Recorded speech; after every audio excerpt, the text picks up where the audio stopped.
I hope everyone is having a wonderful day.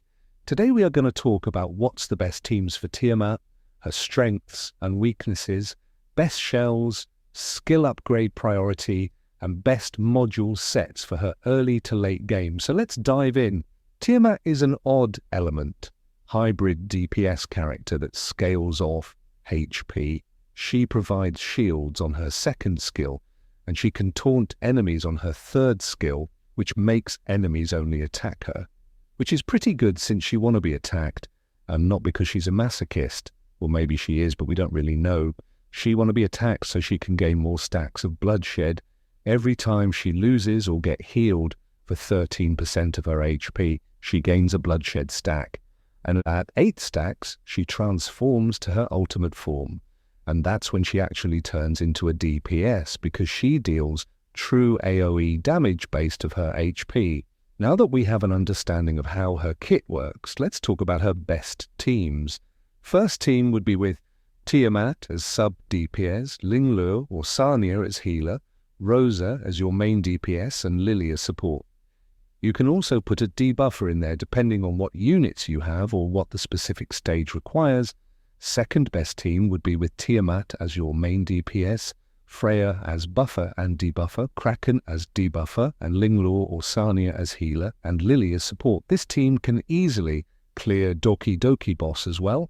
There's a lot of teams that can work, depending what units you have got, as long as you understand the content you are trying to clear and how the units synergize with each other. Next up, let's talk about the strengths and weaknesses of Tiamat. Strengths: versatile, support, Tiamat's taunt and shield makes her a pseudo-tank, protecting allies in PvE and PvP. True damage scaling, Purge Day. In ultimate form, deals massive AoE, true damage excelling in union bosses and late-game PvE, crowd control. Taunt from Thunder Spear controls enemy aggro that can protect the DPS or squishier units in PvP and PvE. Weaknesses: HP management. Thunder Spear's 30% current HP cost requires careful use, especially without healers like Sania or Linglua. She's vulnerable to burst damage before stacking bloodshed. PvP limitations: she heavily relies on bloodshed stacks, which can be disrupted by burst-heavy teams. Slow ramp-up requires time to build bloodshed stacks, making her less effective in short fights or early PvP bursts. Module dependency: needs high HP percent and effect accuracy modules to maximize potential, which can be farm intensive. Now let's talk about her best shells. First one would be Jackal Guard. It deals a large hit of damage, grants a 25% gauge boost, and offers the wearer a speed buff. The downside of using this shell on Tiamat is that the matrices are mostly support focused, leading to suboptimal 12 or 8 or 6 piece setups, or causing you to break sets and run 12-piece Swift Rush and an 8-piece set of your choice. Also, Jackal Guard loses most of its value when used in teams that already have a team member granting the speed buff with good uptime. This is the purely offensive option for PvE Tiamat that allows her to cycle faster. Still, if you're running her with Lily or other speed buffer, the value of this shell drops drastically, as Lily will provide her with the speed buff.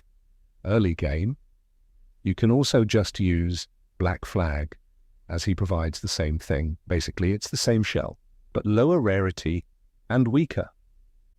Second option would be Lighthouse A, strong personal sustain option for Tiamat, granting her a 25% max HP restore and 25% gauge boost upon taking hits within a single turn greater than 25% of her max HP. It has a 2-turn cooldown. Lighthouse have situational use in PvE, but shines the most in PvP, granting your teams extra healing and gauge boost on a semi-frequent cooldown. An alternative build for PvE and for PvP. It is slower, but thanks to Bramble Set, which enables Tiamat to counterattack often, she ends up doing more damage, especially if you have a speed buffer in the team. Third option would be Alicorn A, PvP-focused shell option, offering a 2-turn debuff cleanse and up to 50% effect RS at turn. Start with a 4-turn cooldown. a solid option for characters who need to ensure they aren't taken out of the fight by stuns, freezes, or other debilitating effects on their opening turn. You can also use Lord Amber, as it allows the wearer to cheat death once every 6 turns. Upon dying, they will instead recover 60% HP and enter a special state, becoming immune to turn meter reductions, debuffs, buffs, and also gaining 200% increased def until the start of their next turn. A very powerful option for keeping vulnerable high-value units alive in PvP. Now let's talk about Tiamat's skill upgrade priority, since the Perfect Lattice is the rarest resource in game, so it's crucial to pick what units you really want to invest in. First priority should be her 3rd skill, then 1st skill, and then her 2nd skill, but I'd suggest you don't invest in her skills, as the Perfect Lattice is rare, and you should be saving for units that needs it way more, like Lily, for example. Now let's talk about her best module sets. For the best stats, you want to go with HP percent, and towards the mid to late game, try adding more crit rate and crit damage in her, as that'll make her do way more damage.